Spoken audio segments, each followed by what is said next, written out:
Kharghar police स्टेशनच्या हद्दीतील dolphin pride नावाच्या सोसायटीमध्ये अ, पाकिस्तानी नागरिक ज्यांचं नाव सपना नूतनदास आणि नूतनदास हुलाराम राहत होते एका फ्लॅटमध्ये.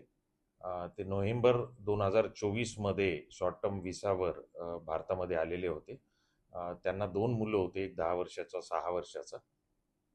काल एक मुलगा शाळेत गेला होता, एक मुलगा क्लासला गेला होता. मग साधारणतः 10:30च्या सुमारास तो परत आल्यानंतर त्याला लक्षात आलं की त्याच्या घराचा दरवाजा लॉक आहे आणि आई किंवा वडील दोघंही दरवाजा उघडत नाही आहेत. बराच वेळ त्यांनी वाट पाहिली. नातेवाईकांना कळवलं. तेव्हा ह्याच्यातली जी सपना आहे, तिची बहीण ही भारतातच राहायला आहे.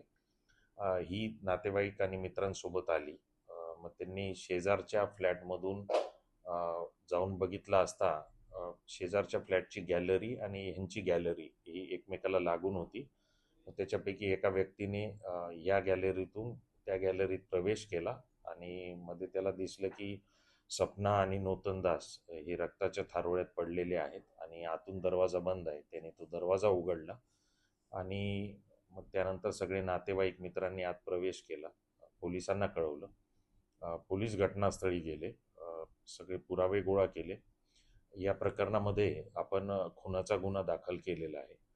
प्रथमदर्शनी असं दिसून येतं की हा जो नूतनदास हुलाराम आहे त्याने त्याच्या पत्नीची चाकूने हत्या केली आणि त्यानंतर स्वतःवर पण चाकूने वार केले आणि आत्महत्या केली. सर, हे दोन्ही हिंदू आहेत की मुस्लिम? त्याच्यामध्ये हिंदू मुस्लिम कोण आहे? हे दोघंही हिंदू आहेत. पाकिस्तानी नागरिक आहेत आणि ते शॉर्ट टर्म व्हिसावर इंडियामध्ये आलेले आहेत. आता तपास चालू आहे, परंतु ह्या जे मृतक सपना आहे हिच्या 2 बहिणी इथं राहण्यास आहेत. त्यांचं असं म्हणणं आहे की नवरा बायकोमध्ये लग्न झाल्यापासून वाद व्हायचे. अ, अ, हा जो नूतनदास आहे रागीट स्वभावाचा होता. तो बऱ्याचदा मारहाण पण करायचा आणि सपनाला वापस पाकिस्तानात जाण्याची इच्छा होती. तिला इथं मन लागत नव्हतं तिचं.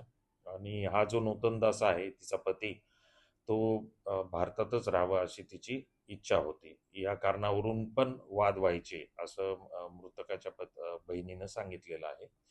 आणि 25 मे रोजी त्यांनी मारहाण पण केली होती बायकोला आणि तेव्हा पोलिसांना बोलवण्यात आलं होतं कंट्रोल रूमला फोन करून. तेव्हा सपनानी स्वतःच्या नवऱ्याविरुद्ध तक्रार देण्यास नकार दिला होता. तिनं सांगितलं आमच्या घरातलीच बाब आहे. अशी एकंदर परिस्थिती आहे.